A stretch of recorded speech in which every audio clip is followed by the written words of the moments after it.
Kung kinaya ng mga sinaw ng panahon na maglakad ng ilang kilometro, bakit di natin subukan ngayon? Kami ang pinakaunang gago nalilibot sa buong Pagadian City bilang isang kabalyero.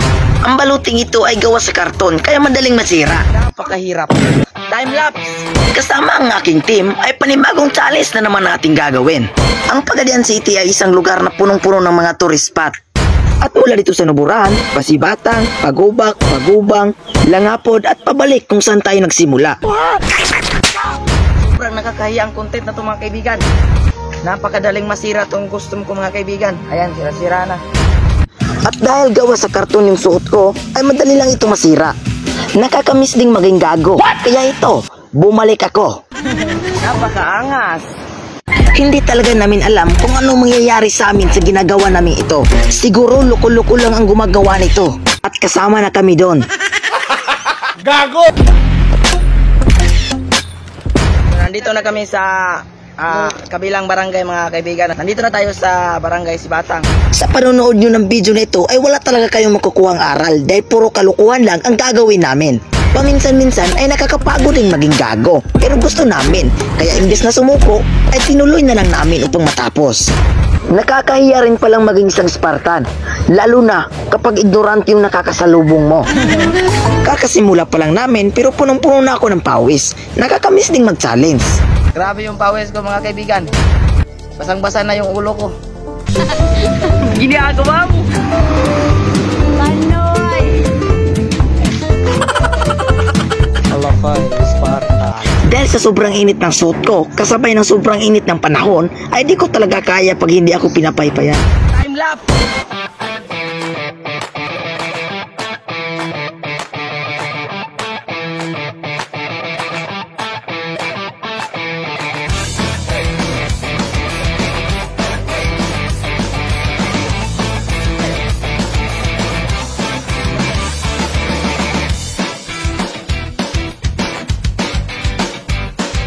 Ito ang problema dahil nahihirapan ako sa pag-ihi.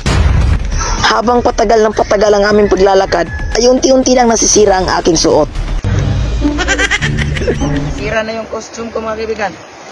Nagpahinga muna kami saglit para makalikom ng lakas dahil nakakapagod din ang ganitong kalukuhan. Halos isang araw na kami palakad-lakad mga kaibigan. Talagang nakakapagod na at wala pa kaming kain. Time lapse!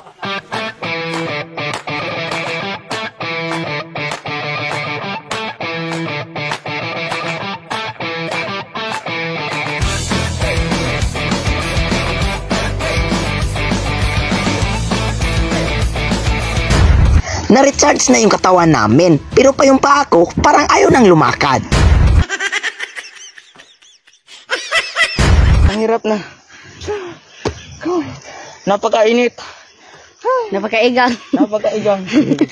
Nagpahinga muna kami saglit at kumain para bumalik yung lakas namin.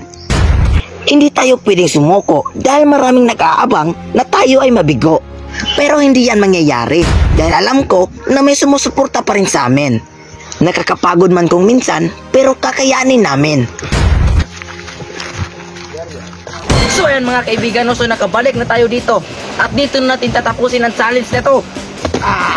At huwag niyong kalimutan mag-subscribe sa ating munting channel at mag-follow sa ating Pagadian Kolokoy page. Maraming salamat inyo.